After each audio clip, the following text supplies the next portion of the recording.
จิ๊บไม่อยู่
สกุลบัวหลวงรวมกัน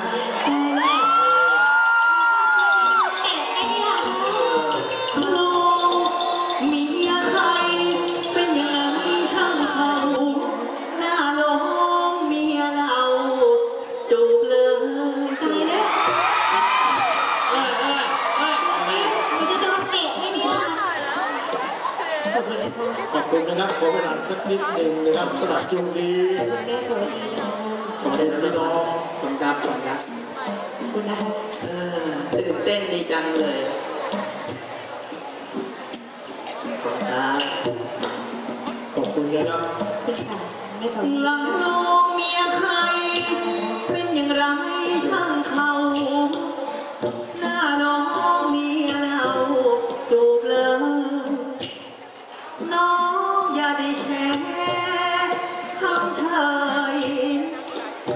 ที่ขอจูบเลยลูกรักเดี๋ยวแป๊บนึงนะครับครับเวลานิดนึงนะเดินวนระวังด้วยครับอะไรอ่ะพี่ไม่เห็นจูบหนูบ้างเลยเมื่อคืนก็จูบกับชุดใหญ่แล้วก็จูบจูบเหรอจูบแล้วจูบนั่งลงแบบนี้นั่งนี่ไม่ได้ต้องเยอะแล้วก็รับแทนด้านหน้าเวทีด้วยนะครับที่รักรีบรับนะผัวรออยู่รอแป๊บเสียวหลังลูกเนี่ยผัวเขาก็รอมึงอยู่ข้างเวทีเหมือนกันเนี่ยการแสดงครับหลังโรงเมียใครเป็นอย่างไรช่างเขาหน้าโรงเมียเราจูบเลยน้องอย่าได้แช่คำเฉยที่ขอจูบเลยลูกลำน้องเหมือนอาหารจานพิเศษที่ปรุงรสเด็ดจานเดียวเปิดรถเด็ดน้องเล่นดูแต่มึงจะให้ใครพูดแล้วจ่อไมค์ไว้แถวนี้น้องเหมือนอาหารจานพิเศษที่ปรุงรสเด็ดจานเดียวมันน่าจิตจริงๆเชียวมาขอเคี้ยวตอนให้ฟังน้องเป็นกับข้าวทั้งเช้าบ้านที่อยากมาทานมาแปะแต่ระยศช่างเหมาะแก่แม่ก็จะมาแตะทำไมอ่ะน้องเป็นกับข้าวเช้าบ้านที่อยากมาทานบ่อยๆแต่ระยศร้อนอร่อยยิ่งกว่าไม่ช้อยนางรำครับเก่าฝั่งเราด้วย วัลก่อน ใครอ่ะพี่ ขอบคุณนะครับนะขอบคุณรางวัลนะครับขอบคุณ มันอย่างนี้มึงยังหึงอีกเหรอเนี่ยดูเนี่ยมันแอบจะเห็นก็เป็นลูกหึงแม่งทุกคนเลยครับ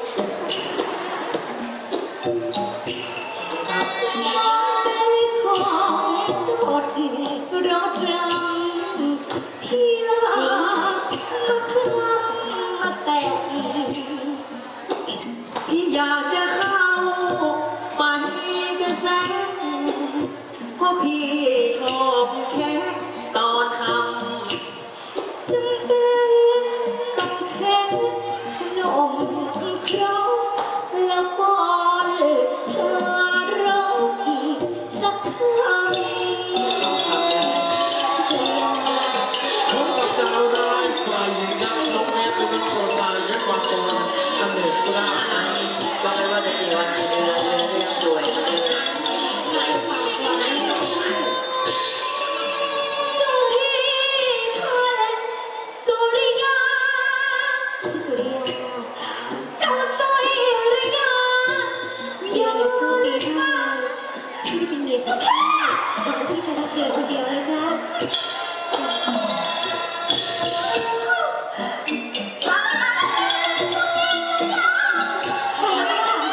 พี่สุริยา เจ้าพี่ท่านสุริยาเจ้าสุริยาอยู่ระวังนี่ใครเนี่ยพี่รู้จักฉันเห็นจัดจังทำไมมานั่ง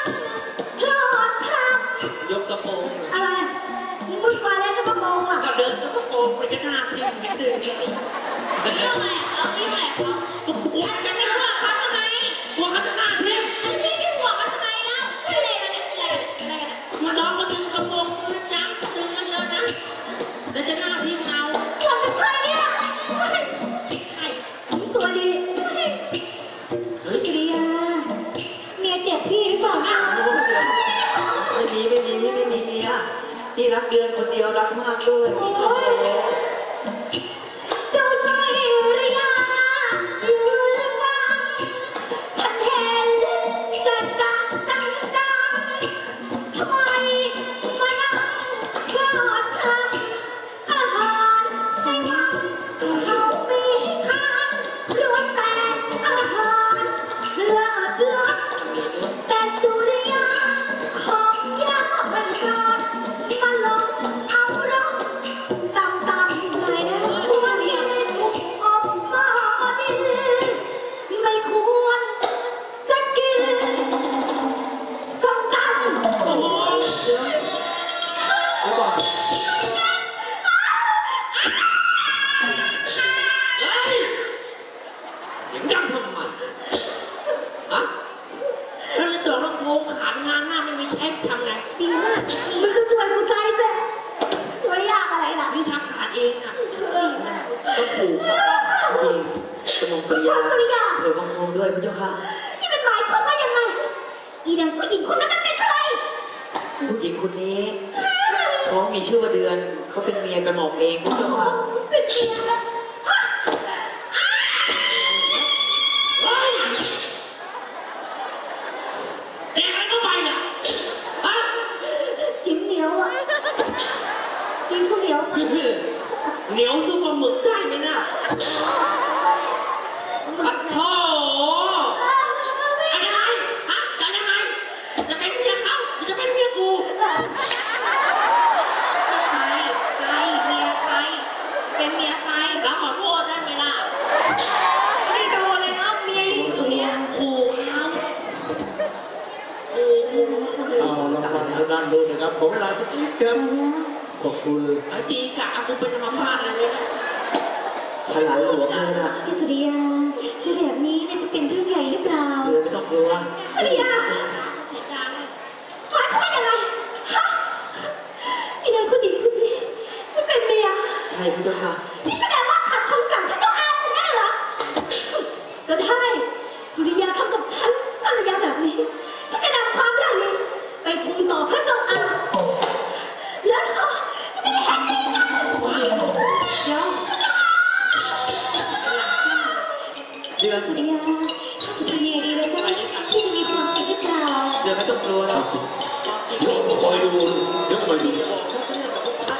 ชาพระเจ้าค่ะกระหม่อมคุณพลสุริยามาขึ้นเฝ้าแล้วพระเจ้าค่ะ สุริยา พี่ อะไร หนูไม่เคยนั่งอ่ะนั่งตรงไหน เอา ไม่เคยเข้าเนี่ย หลังพวกเนี้ย ฮะ หลังพวกเนี้ย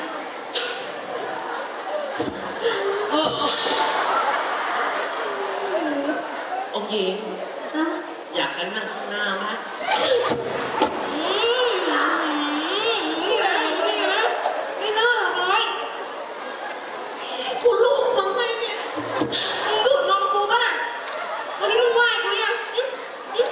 มึงดูดนมกูมึงไหว้กูยัง ซื้อพวงมาลัยเดี๋ยวจะเอาดอกจำปีมาไหว้นะ คุณพลสุริยา จะมียาไม่ได้ พระเจ้าค่ะ ทำไมนะเดี๋ยวนี้คำสั่งเราเป็นระบบมันไม่ศักดิ์สิทธิ์แล้วใช่ไหมเราสั่งทหารห้ามมีเมียแล้วก็แอบมีเมียอย่างนี้หมายความว่าอย่างไรฮะ พระองค์ท่านขอเห็นใจในความรักของกระหม่อมเถอะพระเจ้าค่ะ ใช่ไหมเมียของเจ้าเป็นใครกัน เมียของกระหม่อม หม่อมฉันมีนามว่าเดือนขอถวายบังคมด้วยเบียค่ะ เดือนโอ้สวยอย่างนี้นี่แล้วนักขออายพาย มันจะอานี่ชมอะไรเนี่ย อาเข้าใจเขาแล้วว่าทำไมทิ้งหลานอาด่ะ โอ้โห ก็เพราะเมียเจ้าสวยฮะนี่เจ้าไปเดินทางเข้าป่า ค่ะ ได้ชักเผือกงานเนี้ยกลับมาด้วย พระเจ้าค่ะ สมพระโบราณที่ว่ากันไว้ช้างเผือกงานเนี้ยย่อมอยู่ในป่าเฮ้ยไอ้นอ พระเจ้าค่ะ สุริยาเขาไปป่ามา อ่าฮะ ได้ช้างเผือกกลับมา เราจะก็ไปด้วย แล้วมึงไปป่ามึงได้อะไรกลับมา แต่แหลกประตัว เนี่ย อะไร หยอกหนูตลอดเลย หนูยังไม่มีนมนะ มีกูเห็น มีเมียกันหมดแล้ว นี่ก็เป็นแรดเผือกเหมือนกันเจ้าค่ะ แต่ว่าดำเป็นบางจุด เป็นบางจุดด้วย มันเหยียบโคลนมาก็เท้าดำมั่งอะไรมั่ง ทำกันงามหน้านะฉันก็พอเข้าใจว่าสิ่งที่เจ้าทำมันเป็นเรื่องธรรมชาติฉันก็ไม่อยากจะฝืนเอาในเมื่อมีเมียกันแล้วฉันก็อนุญาตให้ทหารทุกคนมีเมียละเย้ บอกแล้วกันสวัสดี ไปเรื่องนะครับ เป็นโดดแล้วก็โอ้ถึงได้นะ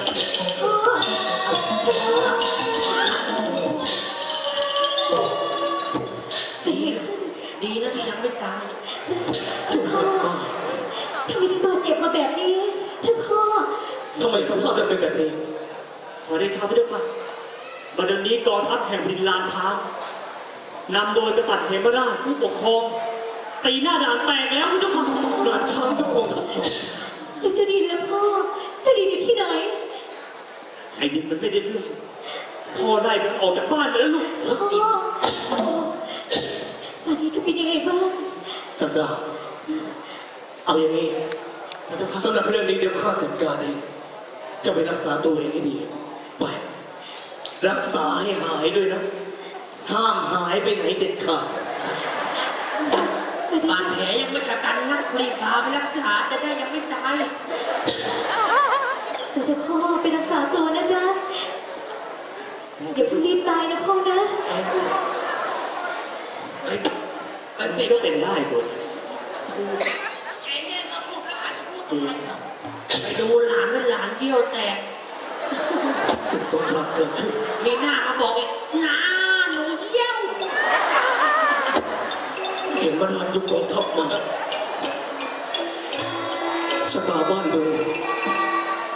เห็นทีว่าจะเหมือนที่หนหลวงได้ทำนายเอาไว้พวกเจ้ามีความสุขข้าดีใจด้วยแต่ข้าดารบดีก็คงจะทุกข์ใจอย่างเพียงผู้เดียวทหารของข้าการให้ไปออกตามหาผู้หญิงที่มีปานแดงกลางฝ่ามือซ้ายเป็นยังไงบ้างเจ้าได้พบบ้างไหม มีไหมคะมีไหมคะ มีอะไร มีมาแดงไหมคะ ไม่มีปานแด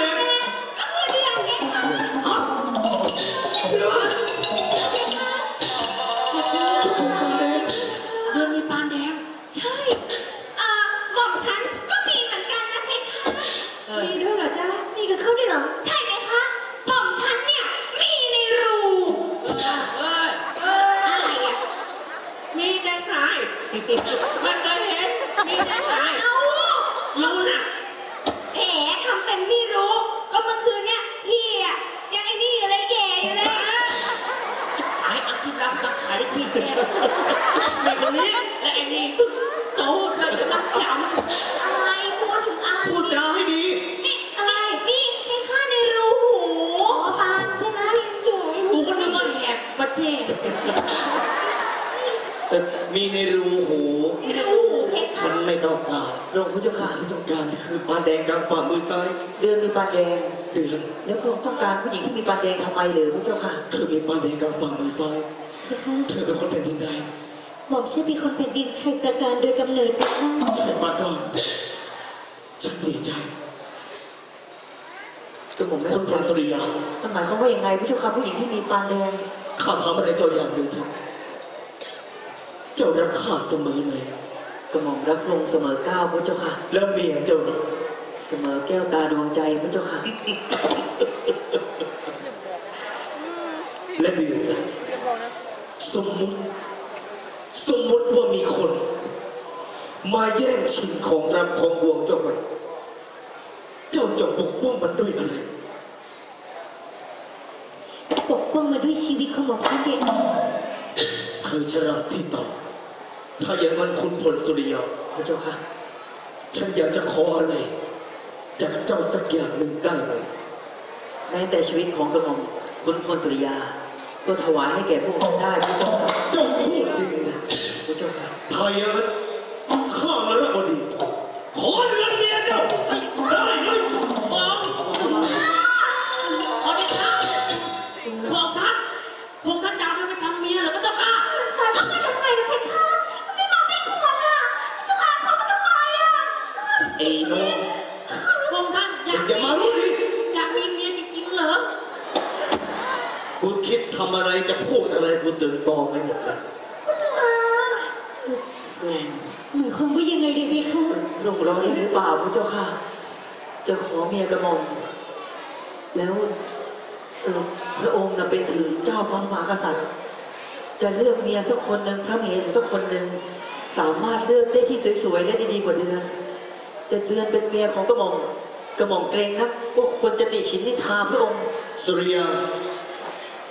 ข้าบอกแล้วข้ามาระบดี คิดทำอะไรคิดพูดอะไร ข้าตื่นตองดีนะ ข้าอยากฟังเพียงสองคำว่าได้หรือไม่ได้ พระองค์ ไอ้สุริยา ได้หรือไม่ได้ ได้พระเจ้าค่ะพี่สุริยา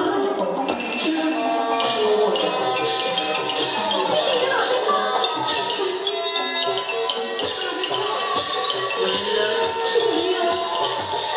อะไรกันเนี่ยมีเรื่องอะไรเนี่ย ไม่ได้ ไม่ถึงตายไม่ดีก็สุริยา เจ้าค่ะ ไม่ใช่เหรอเพคะ สิ่งที่เจ้าคิดทุกคนมองข้าเจ้ามันตรงกันข้ามข้ารู้ตัวว่าข้าแก่แล้วสุริยา แต่การที่ข้าขอเดือนเมียเจ้ามาเพราะเดือนเมียเจ้า เป็นผู้หญิงคนเดียว ที่มีปานแดงกลางฝ่ามือซ้ายถูกต้องตามตำรา ที่โหนหลวงของเรา ได้ทำนายเอาไว้ว่าผู้หญิงที่มีปานแดงกลางฝ่ามือซ้ายนี้จะเป็นคนช่วยชาติบ้านเมืองของไทยประการเดิมเมื่อเจ้ายกเดือนให้ข้าแล้วเดือนถือเป็นสิ่งในตัวข้าจะใช้เดือนไปทำอะไรก็ได้เพราะฉะนั้นเดือนฟังคำสั่งเราให้ดีวันนี้เจ้าจงเร่งเดินทางเข้าสู่แผ่นดินราชา ขอพระบาท จะด้วยวิธีหนึ่งวิธีใดก็ตามเจ้าต้องกำจัดจักรพรรดิเหมราชให้ได้ให้จักรพรรดิเหมราชเลิกทำศึกทำสงครามมีสักเล่มเข็มสักอันห้ามเจ้านำติดตัวไป พระบาท แต่ข้ารู้ว่าจะมีคนคอยช่วยเหลือเจ้าแต่อย่าให้กูรู้นะ ว่าอ้ายอีผู้นั้นเป็นใครถ้ากูรู้กูจะฆ่ามันทิ้งสิเข้าใจว่าผัวใหม่เมียใหม่เปรียบเสมือนข้าวใหม่ปลาใหม่จะจากจะลาทุกทีก็ต้องเสียใจเป็นของธรรมดากูให้เวลามึงสั่งเสียเมีย5 นาทีหลังจาก5 นาทีนี้ไปแล้วเดือนข้าขอให้กับโชคดี สิ่งคำนำรักของพระองค์ก็เป็นอย่างไม่เปิดโอกาสให้กับส่วนงานรู้ดูเด็ดขัดทวง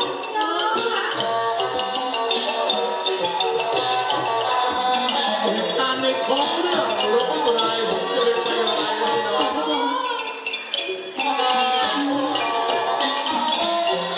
ทรงวางจากโลกเพชรไม่ทรงแก้วแล้วสำหรับฉากนี้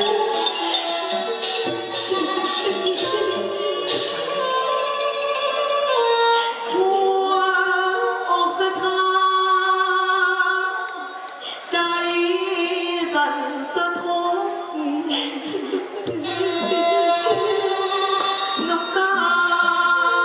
ผู้วางตกย้ำเตือน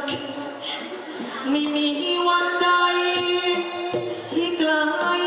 จากเดือนรักต้องลาเลือนอ่อนล้า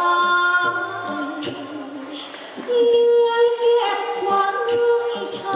ำต้องทำเพื่อชาน้ำตาต้องหยาดไหลหยดออกกลางกลืนฝืนสะกดหมดทางไร้ท้องสิ้นค่ามียาเพียงพังสุริยาให้นำหน้าผัวที่สุริยานึกกลัวยามใกล้เมียนี้จำเป็นจะต้องตายถึงแม้จะไกลต้องกล้าเป็นห่วงเจ้าคิดอยู่ในใจกลัวเมียแม้จะไม่กลับมา เด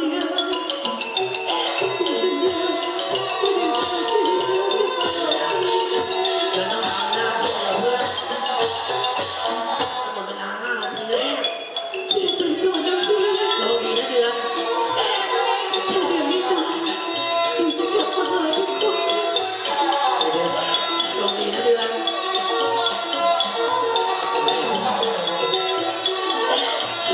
เดินไปทำเพื่อชาติเพื่อน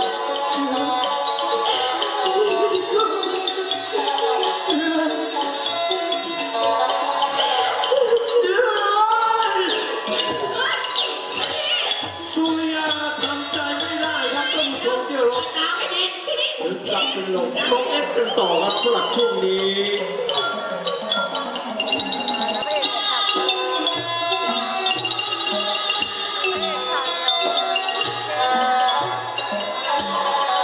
จุดบางแสดงกันไปเรื่อยนะครับพี่น้อง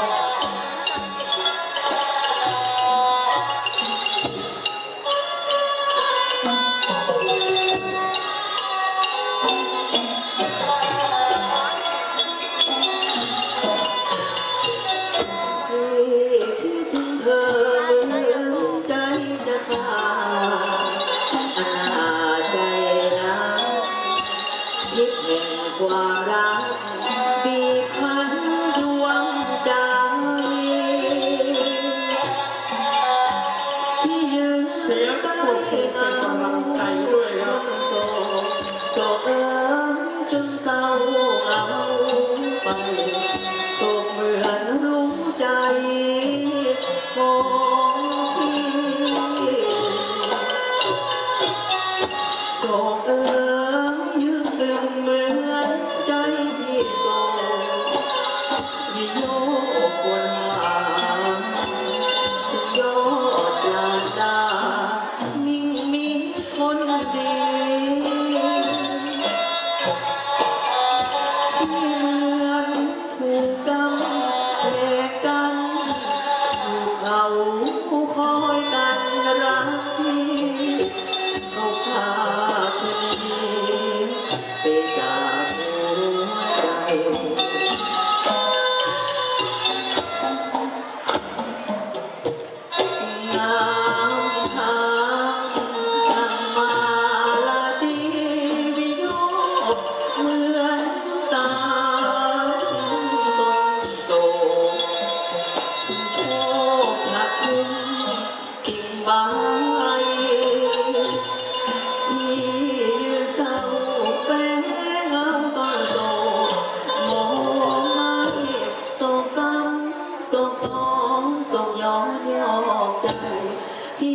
นร้องไห้อยู่ใต้โศกนั้นไม่ขอรักใครที่ใจวิโยคทับโศกใจซ้อนเพราะโศกมันทอนสะท้อนชีวันแม้จะคอยจนเกินจะขอรอเธอทุกวันไม่เปลี่ยนแปลงพันให้โศกซ้ำรอ มีเพียงน้ำตานะครับ ที่จะปลอบใจตัวเองใส่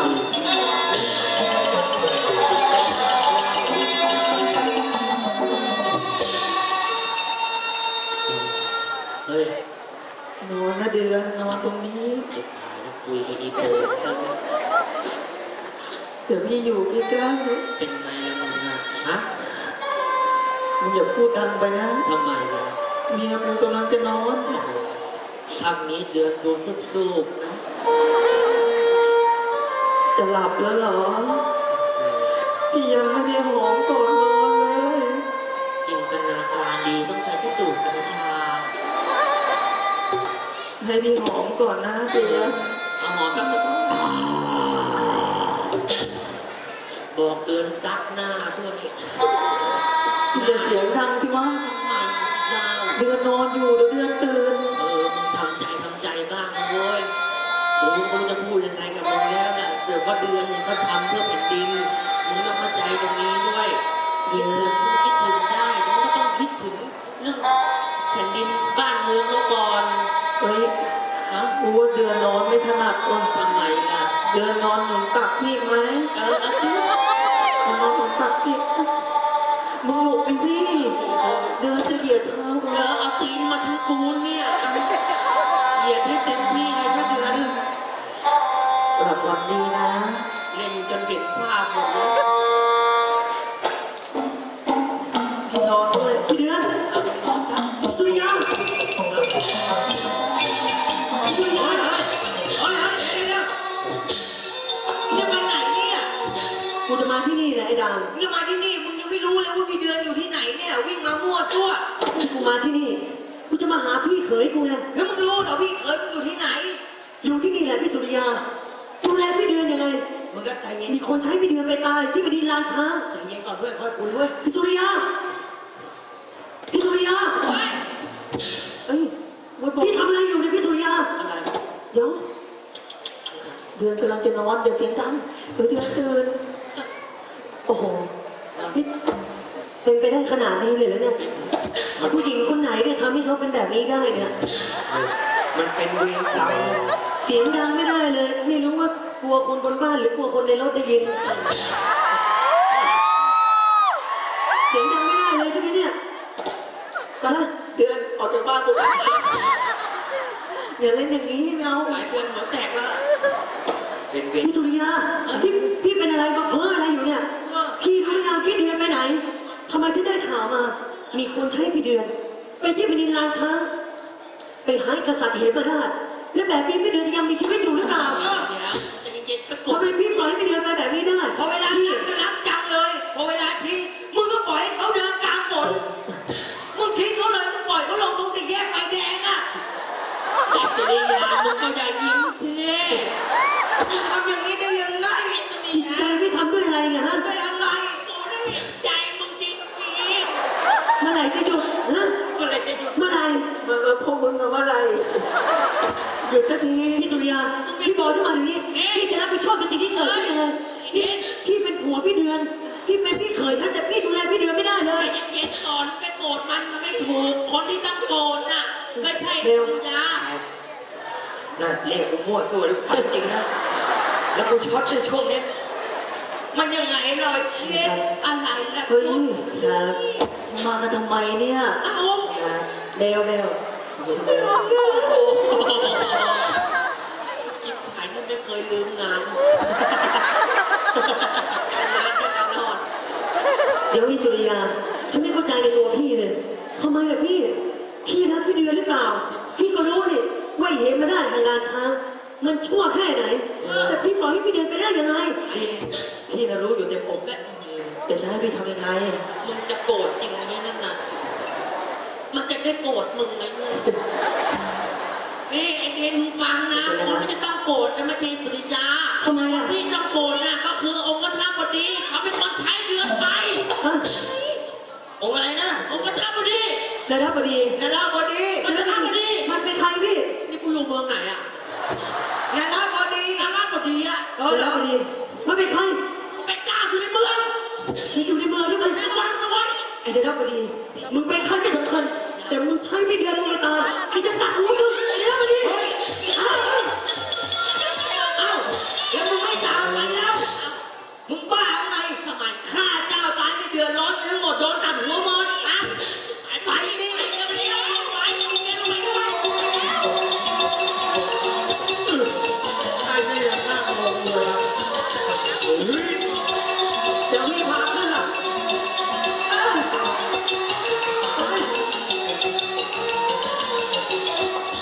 จะพาท่านผู้ชมย้อนกลับมาทางทุ่งนารีเป็นการสมบัติจากเพลงดอกดิน เดี๋ยวก่อนโอ้ชื่อว่าดีเป็นน้องชายของพี่เดือน ก็เป็นน้องเดือน ใช่แล้วเนี่ย ฟังแล้วก่อนแต่เย็นๆค่อยพูดแต่ไปด่ากันนั่งลงเจ้าตามหาใคร ใจเย็นก่อนนะใจเย็นก่อน ผมไม่เข้าใจทำไมต้องส่งตัวพี่เดือนเห็นไปที่แผ่นดินล้านช้างด้วยเพราะอะไร นี่เจ้าก่อนจะว่าใช่ไหม ใจเย็นก่อนนะ ก็ใช่เลยสิฉันให้พี่เดือนไปตายใครจะไม่โกรธนะวะเดี๋ยว ฉันบอกให้ใจเย็นๆก่อนอีหนูก็ช่วยพี่หน่อยสิ แหมให้รับไปประตูหน้าเลยเนี่ยโอ้ยเดี๋ยว แล้วทำไมล่ะอาจ้องแต่จะอยู่แต่ข้างหลังอ่ะ เอาไม่เอาลูก อย่าเดี๋ยวก็เป็นแซนด์วิชกันหรอกไม่เอาพระเจ้าค่ะเดี๋ยวใจเย็นเมื่อกี้ชื่ออะไรนะ ชื่อดินเป็นน้องของพี่เดือน ดินเป็นน้องของพี่เดือนตายแล้วหล่อซะด้วยสุริยาก็มีเมียอยู่แล้วด้วยคนนี้ก็หล่อด้วยโอ้โหใจเย็นๆนะโอ้ยพอตูดปอดยอดทหารม้าแต่มันก็ผิดตำราด้วยว่าทุกจะพูดเนี่ยชักปืนช้าแก้ผ้าไว้แล้วด้วย นี่ นี่ ทำไมต้องส่งตัวพี่เดือนไปด้วย จะดี มีเหตุผลอะไร แล้วฟังแล้วก่อน ไม่ฟังอะไรทั้งนั้นมีเหตุผลอะไรทำไมต้องส่งตัวพี่เดือนไป ใจเย็นนะดิน ค่อยๆพูดค่อย ฉันมีเหตุผล ๆฟังเขาก่อน ฟัง จะฟังหรือเปล่า พูดสิ ก็ฟังสิ ฟังสิ มึงก็ให้เขาเลือกเรื่องไปสิ มึงฟังสิฝ่ายเขาหลังจะได้ใส่สีถูกกับเขา ใครวะ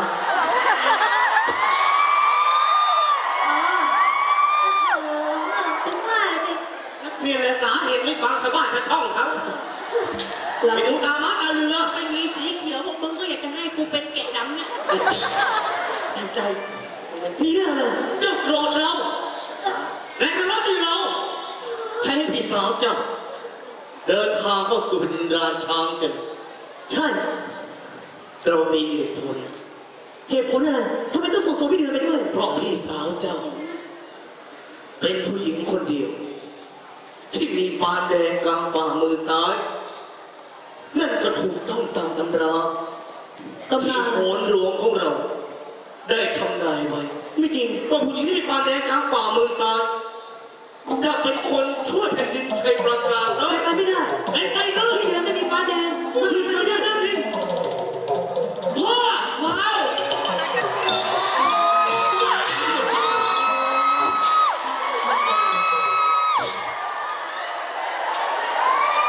เออนี่ขนาดพี่มึงยังใส่คนละสีกับมึงเลย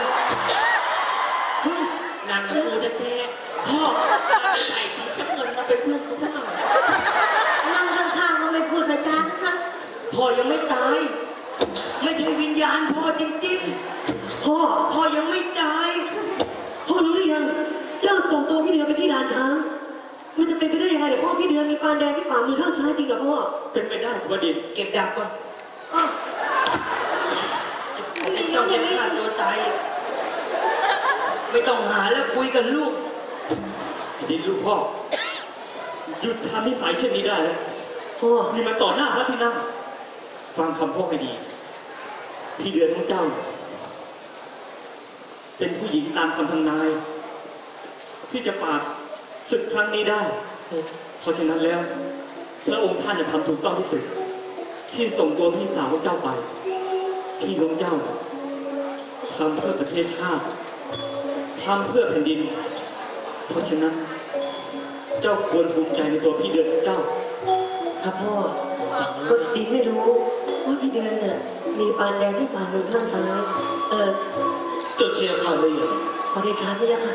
กระบอกฉันต้องขอประทานอภัยด้วยกระบอกฉันด้วยความโมโหด้วยความที่เป็นห่วงพี่สาว ก็เลยไม่ได้ถ่ายถามให้รู้ซะก่อนว่าเพราะอะไรได้โปรดเมตตาไว้ชีวิตกระบอกฉันด้วยนะพระยาค่ะ ได้โปรดเถิดพระเจ้าค่ะข้าพเจ้าไม่เจ้าดินลูกชายกระหม่อมฉันมาจากบ้านนอกไม่เคยเข้าวังหลวงหากแม้ว่าพระองค์ไม่พอใจในการกระทำของไอ้ดินสั่งตัดหัวกระหม่อมฉันเลยพระเจ้าค่ะกระหม่อมฉันขอชีวิตพ่อเถิดพระเจ้าค่ะ ข้าอภัยให้เจ้า เขาอภัยเลยยินไหมเนี่ย ข้าเข้าใจ เป็นความจริงหรือไม่คะ ว่าเจ้าเป็นน้อง เจ้ามีสิทธิ์ที่จะห่วงและห่วงพี่ พระยาค่ะ ข้าชอบใจเจ้าเหลือเกินหัวใจเจ้านี่มันเกร่งแข็งกล้า เขาชอบคนแข็งกัน คนอย่างนี้สิข้าอยากได้เป็นทหารจะมีงานมีการทำหรือยังเออก ระบอกฉันยังไม่มีงานทำเลยพระยาค่ะ ก็ดี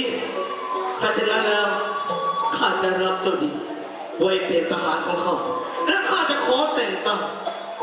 ให้เจ้ามีตำแหน่งเป็นถึงขุนพลดอกดินโอ้โหหุ้ยลูกพ่อ เป็นพระมหากรุณาล้นเกล้าล้นกระหม่อมพระยาค่ะประธานยศให้กระหม่อมฉันเป็นยอดของคุณเลยเหรอพระยาค่ะ อะไร พ่อจะเก่งไหม ถึงลูกไม่เป็นไรโอ้อยู่ตั้งนานเป็นแค่คุณ เอ้าเพื่อนกูมาก็จะฆ่าเจ้าร อแม่ทัพดอกดินซะแล้วเพื่อนรอแม่ทัพดอกดินเขาแล้วโอ้อยากจะรู้นะว่าแม่ทัพดอกดิน จะทนทานต่อไปได้ไหม จะไม่ทำแล้ว โอ้อยากมียศใหญ่เหมือนกันไหม พวกมึงสู้เพื่อนกูไม่ได้หรอก เฮ้ย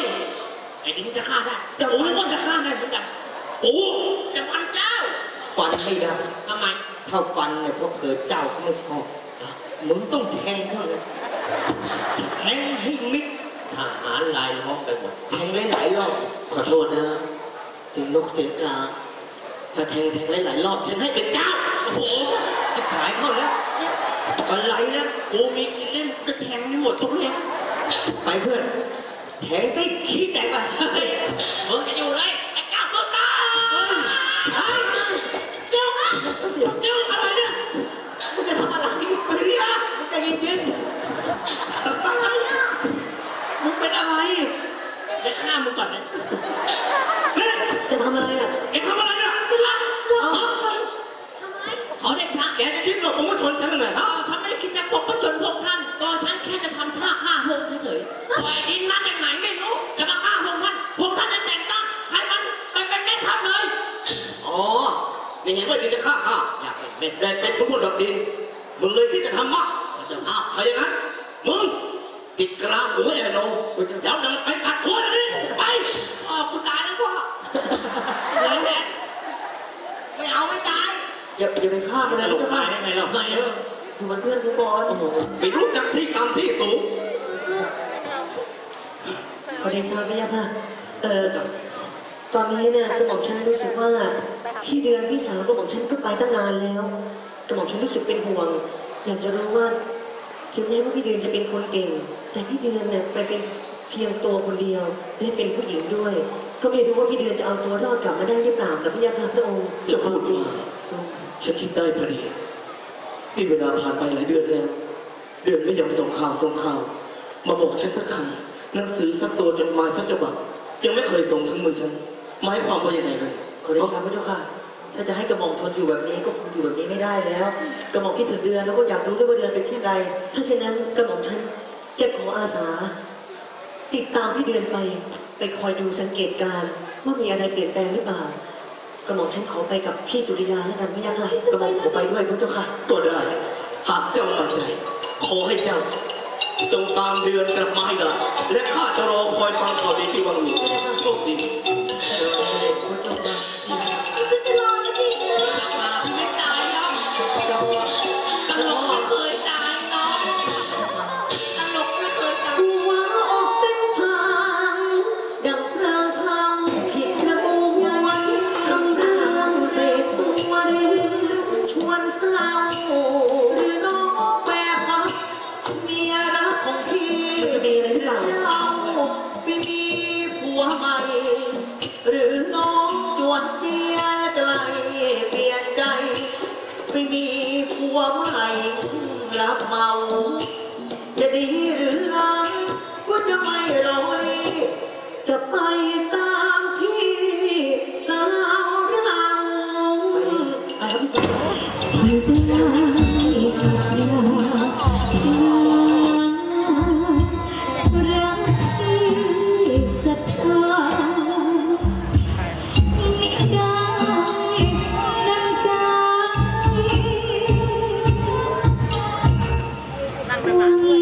แต่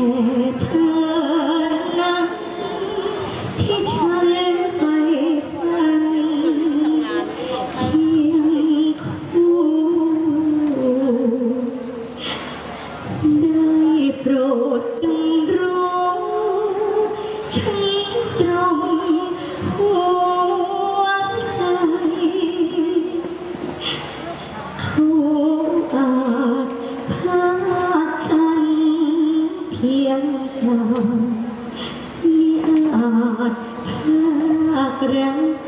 ไปได้แม้ชีพสลายจะรักแต่เธอ เดือน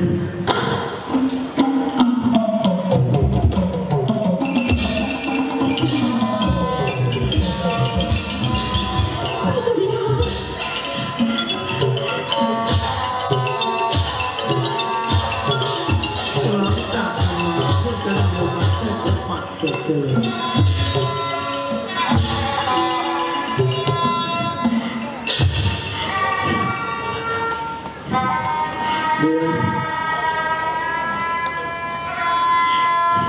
ทำไมเจ้าไม่กอดพี่ต่อเจ้าลืมพี่สุริยาแล้วนะเจ้าจำพี่ไม่ได้เหรอเจ้าลืมอ้อมกอดของสุริยาแล้วเหรอเดือน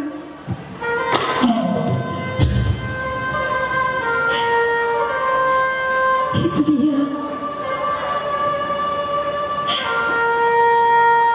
ไม่มีสักวันไม่มีวันไหนที่ฉันไม่เคยลืมพี่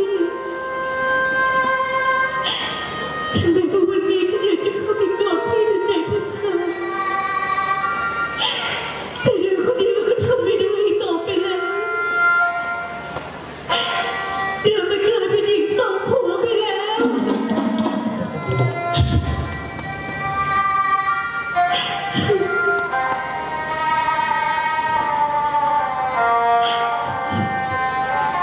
พี่คิดเอาไว้แล้วมันก็ถูกตามที่พี่คิดเดือน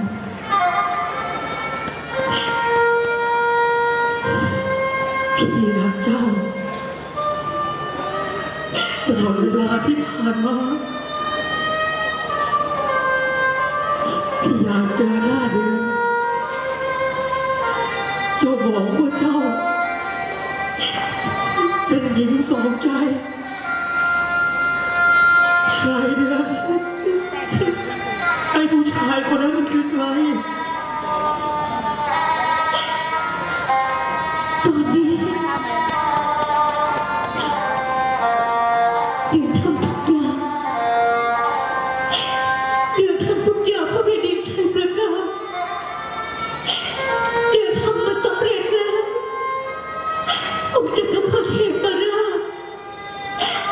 พระองค์ยอมหยุดรบเพื่อพบรักเพราะเดือนหรือมเหสีจันทราพอดีกับพี่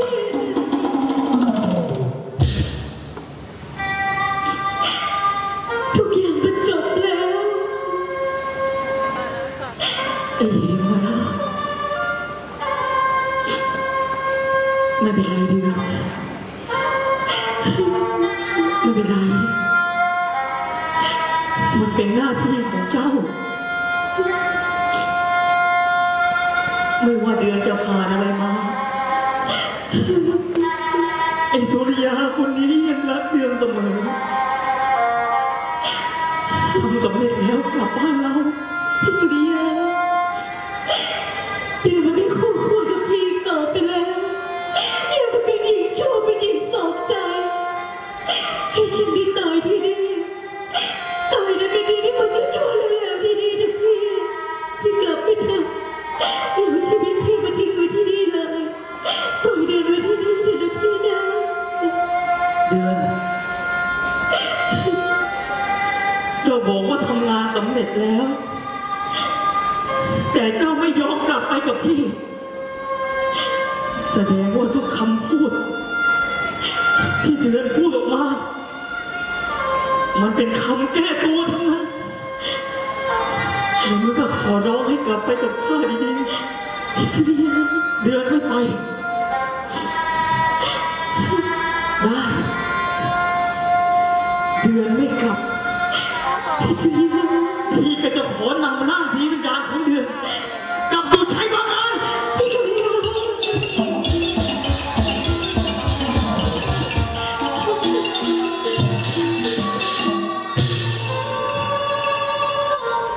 มาลองเชิญใครโฉมฉายมีชู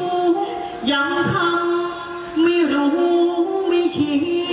พี่สุริยาอายคนเขามั่งเขายังไม่มีแต่เจ้า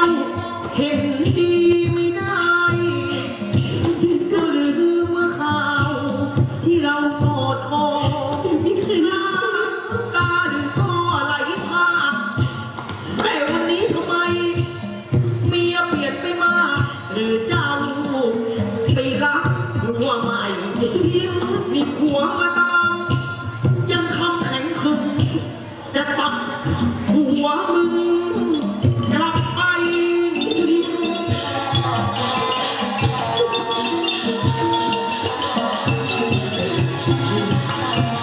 กลับไปกับพี่ไม่เคยลืมวันสวรรค์สวัสดิ์ให้ผู้วางประกาศดาบบ้องยอมรับว่าชั่วมีผัวสองรู้ว่าปกป้องรู้ไหมไรด้วยวิชามาตัวคนเดียวพาหัวใจเดียวลุยด่านยอมเสี่ยงกี่คนไม่โดนสังหารที่เมียผิดพลัดเพราะใครแค้นก็เชิญข้าเถิดนาพวกคุณจะได้หายคุณคงใจเจ้าไม่กลับไปกับพี่แสดงว่าเจ้าเอาหูสีที่ด้วยเนี่ย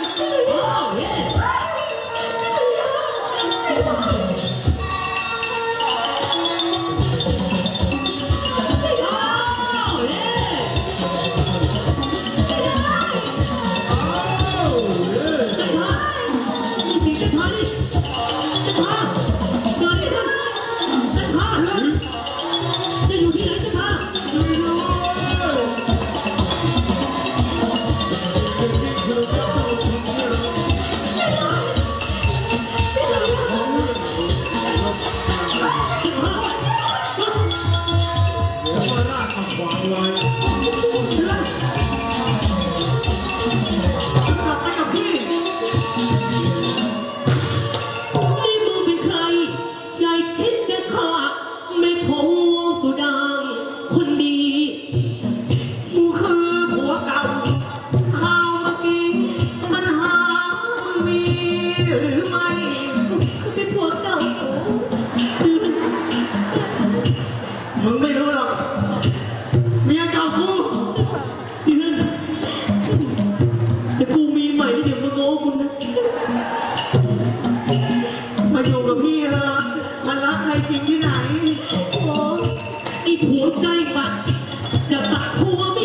จะขอ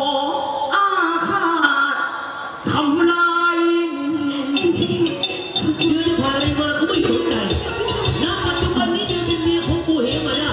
ถ้าใครจะฆ่าเมียกูฆ่าตัวกูไปก่อน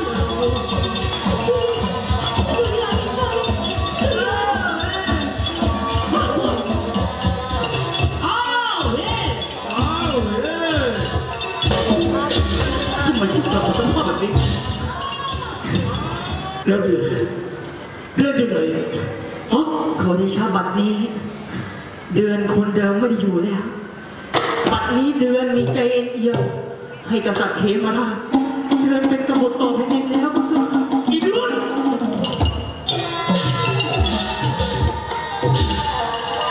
กล้าทำกับกูเช่นนี้ดิกูคิดแล้วไม่มีผิดมึงหายหัวไปตั้งนานมึงเอ็นเอียงให้กับศัตรูไปรักษาตัวเองสิขอบใจมึงมาก เรื่องนี้ไม่ต้องห่วง เดี๋ยวหม่อมฉันน่ะเดี๋ยวจะจัดการเองนะพี่คะ จัดการเอง ใช่ จัดการอีกแล้ว ทุกคนเลยนะมึงนะฮะ ก็รักเดียวคนเดียวเนี่ยก็ดูสินะแทนที่จะมีเราโดนผู้หญิงแทนน่ะ ไปสุริยา นี่รักเดียวอยู่นี่มา รักษาเนื้อรักษาตัวเองให้ดี เดี๋ยวไปเย็บแผลกัน เป็นยังไงบ้างสุริยา แผลตรงไหน พระองค์ท่าน อาการจะดีขึ้นหรือยัง กายกระหม่อมหายแล้ว แต่ว่าหัวใจกระหม่อมยังเจ็บอยู่กระหม่อมยังไม่อยากจะเชื่อเลยว่าเดือนจะเปลี่ยนใจไปได้ขนาดนี้ อ้าวเล่น ขอให้ชาบาบายบัดเดี๋ยวนี้ได้มีทหารม้าเร็วจากพินานช้างนำสารมาส่งผู้เจ้าค่ะ เรื่องความในสารเป็นยังไง ผมฉันไม่ทราบผู้เจ้าค่ะการช้างเหรอก ราบพระบาทองค์นรบดีแห่งชัยประการเนื่องด้วยตอนนี้ องค์กษัตริย์เหมราชแห่งด่านช้างจะยกกองทัพมาแบ่งกองโจรภายใน3 วันนี้ ขอให้พระองค์ท่านจัดเตรียมกองทัพรับศึกจากเหมราชแห่งด่านช้างจากของเช่นผู้หวังดีจากหญิงที่ทุกคนคิดว่าขายชาติเดือนจากเดือน เดือนไม่ได้เป็นอย่างที่เราคิดและแสดงว่า พี่เดือนไม่ได้เป็นคนขายชาติ พี่จะต้องหาทางช่วยเราอยู่เพราะฉะนั้น พี่เดือน สุริยา ผู้เจ้าค่ะ เจ้าเป็นทัพนำเราเองเป็นทัพหลวงขุดหลุมพรางรอบๆไอ้กษัตริย์เฮมราชให้ต้องหลุมพรางจนได้ รับได้ข้าของบาทผู้เจ้าค่ะเดือน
มาแล้วครับเดี๋ยวตัวหน้าแข่งโบราณครับ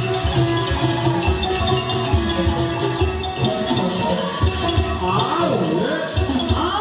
วเย้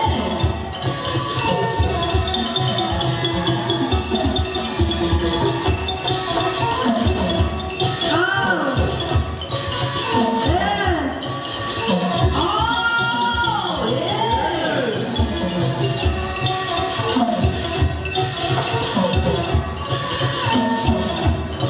เฮ้ย